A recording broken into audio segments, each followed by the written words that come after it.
ఆకాశమందు సింహాసనాసీనుడైన దేవాది దేవునికి నా హృదయపూర్వక వందనములు, స్తుతులు, స్తోత్రములు సమర్పించుకుంటున్నాను.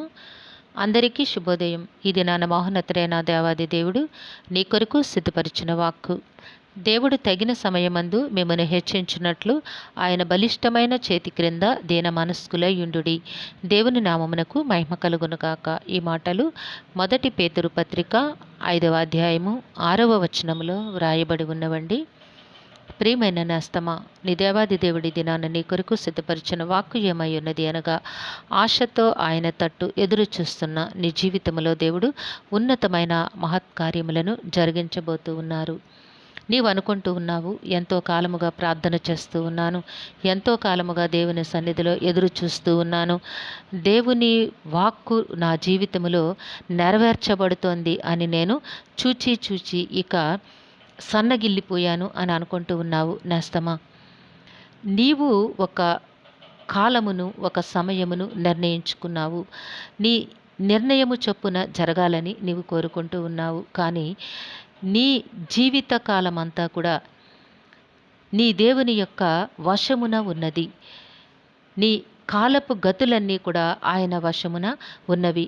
గనుక నీ జీవితంలో ఎప్పుడు ఏమి జరగవలనో దేవుడు ఒక నిర్ణయమును నిర్ణయించి ఉన్నారు. కాబట్టి ఆయన నిర్ణయము చొప్పున నీ బ్రతుకులో దేవుడు సమస్త కార్యములను జరిపిస్తారు. అట్లానే సమస్త ఆశీర్వాదములను నీకు ఆయన అనుగ్రహిస్తారు. ఈ దినాన నీకు ఇస్తున్న వాక్కు ఏమిటి అనగా, తగిన సమయమందు మిమ్మును హెచ్చించున్నట్లు.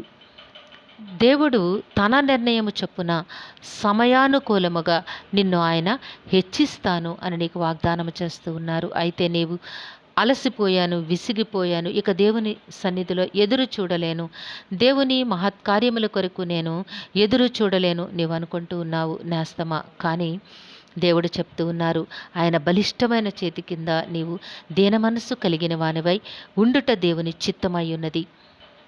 నీవు దీన మనస్సు కలిగి ఉండుట అనగా దేవుని చిత్తము చొప్పున జీవించుట. ఎవరైతే దేవుని సన్నిధిలో తన్ను తాను తగ్గించుకొని దేవుని కృప కొరకు ఎదురు చూస్తారో వారే దేవుని చేత హెచ్చింపబడతారు. మత్తయి సువార్త 18వ అధ్యాయం 4వ వచనంలో ఈ మాట వ్రాయబడి ఉంటోంది. కాగా ఈ బిడ్డ వలె తను తాను తగ్గించుకొని వాడెవడో వాడే పరలోక రాజ్యంలో గొప్పవాడు కాగలుగుతాడు. ఎందుకంటే దేవుడు తగిన సమయమందు ప్రతివానిని కూడా హెచ్చిస్తారు. నీవు అనుకుంటున్న సమయము కాదు. నీవు చేయాల్సిన పని ఏమిటంటే, చిన్న బిడ్డలాగు నిన్ను నీవు తగ్గించుకొని దేవుని వాత్సల్యత కొరకు ఎదురు చూడు నేస్తమా.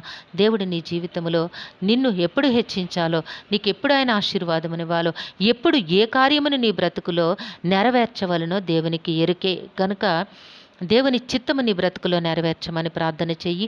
నిన్ను నీవు తగ్గించుకొని దేవుని దగ్గర దీన మనస్సు కలిగిన వానివై జీవించు. దేవుడు తప్పకుండా నీ బ్రతుకులో ఉన్నతమైన కార్యములనే జరిగిస్తారు.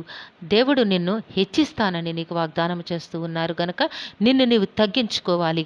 నిన్ను నీవు తగ్గించుకున్నట్లయితే దేవుడు తగిన సమయమందు తప్పకుండా నీ బ్రతుకులో ఆయన ఆశీర్వాదములు అనుగ్రహించి నిన్ను మేళ్లతో తృప్తిపరిచి నీ బ్రతుకును ఎంతో హెచ్చు స్థాయిలో దేవుడు జీవింపచేస్తారు. అంతేకాకుండా పరలోక రాజ్యములో నీవు గొప్పవానిగా ఎంచబడతావు. పరలోక రాజ్యమునకు నీవు చేర్చబడతావు. కాబట్టి నేస్తమా, ఇహమందును పరమందును కూడా ఆయన ఆశీర్వాదముల కొరకు ఆశతో ఎదురుచూడు.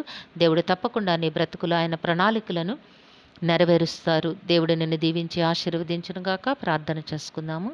సింహాసనాసీనుడైన తండ్రి, మీ ఘనమైన నామమును కొందనములు, మీ బిడ్డకి మీరు ఇచ్చిన వాక్కును బట్టి స్తుతులు సమర్పించుకుంటున్నాము. రక్షక, ఏ బిడ్డకైతే ఈ వాక్కును వినిపించున్నారో ఆ బిడ్డ జీవితంలోనూ కుటుంబంలోనూ కూడా తగిన సమయమందు మీ ఆశీర్వాదములను గ్రహించి మీ నామం పేరట నాయన హెచ్చించి దీవించమని వేడుకుంటున్నాము తండ్రి. ఈ దినము పుట్టినరోజు, వివాహ దినమోత్సవములు జరుపుకొంచున్న బిడ్డలందరికీ మీ ఆశీస్సులు, దీర్ఘాయుష్ను అనుగ్రహించి మీ కృపలో నడిపించమని మా ప్రియులందరినీ, వారి కుటుంబములను మీ దివ్య హస్తములకు అప్పగించుకొంచున్నాం తండ్రి. వారందరికీ కావాల్సిన ఆయురారోగ్యము, సంపూర్ణమైన రక్షణ, దీర్ఘాయుష్యు, నెమ్మదిని ప్రసాదించి మీ కృపలో జీవింపచేయమని ఈ ప్రార్థన మా రక్షకుడును మీ ప్రియ కుమారుడైన యేసుక్రీస్తు వారి అతి శ్రేష్టమైన నామమున అడిగి వేడుకొనుచున్నాము తండ్రి.